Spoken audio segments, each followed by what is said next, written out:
So this is my spreadsheet for the problem. Notice I've got time going from 0 all the way to 10 seconds.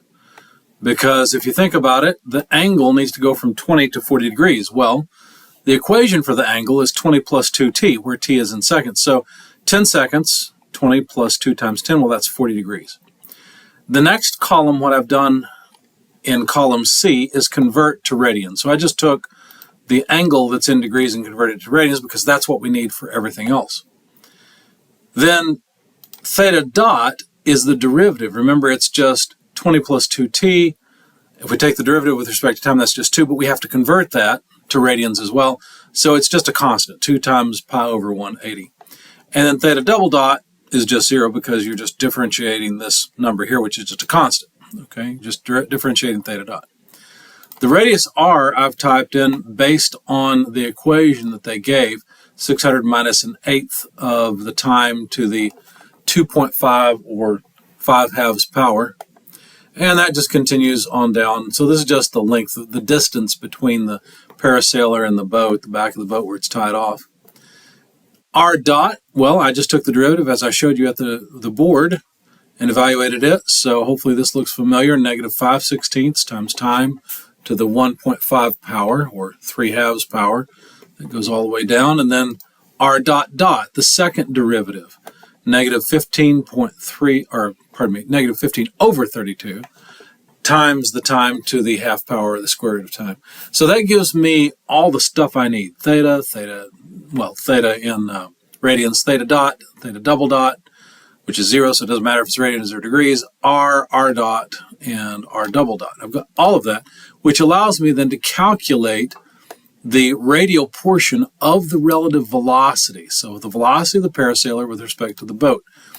And you'll notice that what I've done here is I've just said it's equal to G, right, the column. And that makes sense because the radial velocity component is just the rate of change, R dot, of the length of the vector. So that was easy enough.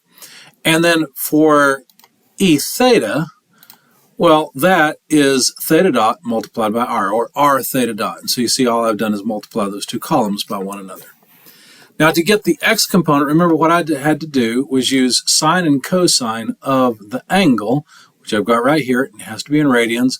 Sine and cosine multiplied by the various pieces, right? So rather than referring to the radial and transverse component, which I probably should have, I just went ahead and recomputed them here for some reason. So G2 is just R dot, and then F2D2, well, that's just R theta dot. Okay, so simple enough. For the y component, I did something similar. Remember, there was a different sine-cosine pairing for R dot and R theta dot. So that's what I've done here. And then the x component, VPX, well, that's just VPX with respect to the boat plus the speed, let's find it, plus the speed of the craft. So you'll see what I've done here is I've taken the 1.15, whatever it was, knots or miles per hour, must have been miles per hour, and multiplied it by 5280 over 3600 in order to get feet per second, and then added in the relative velocity of the parasailer with respect to the boat. So that's VPX. VPY is just the same thing, right? It's VPY is the same thing as VP with respect to B because the boat has no vertical velocity.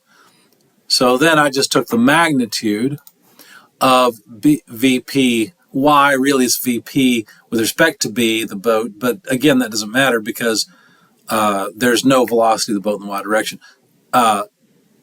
plus VPX squared and then the square root. Just taking a vector sum of those two components of velocity, and that gives us the magnitude of velocity. So I've got the magnitude of velocity here in column N and time going forward here. So I can plot time or velocity, magnitude of velocity versus time, and that's what I've done here in this chart. So you see it starts down here and goes up to about 23.5 at 10 seconds. Okay, so that tells me the magnitude of the velocity, and then the acceleration. All I need, remember, are the radial and transverse components. So that's what I've done here. I've calculated them according to what was on the board. It's just R double dot minus F2D2, which is R times theta dot, squared, of course, for the units. And then for the transverse component, what I've done is simply taken r multiplied by theta double dot plus 2 times r dot theta dot, which is G2, well, column G and column D. And so that gives me the transverse acceleration. So I've got the radial acceleration, transverse acceleration, and all I have to do is take the square root of the sum of the squares of those two, which you can see that's what I've done here. Square root of the sum of the squares, and just pulled it down so each row is its own row in time. And then the question was, what's the total acceleration, the magnitude of the acceleration at 5 seconds? So I went ahead and highlighted that here. And you can see that the magnitude of the acceleration is 1.787 or so, and those would be feet per second squared.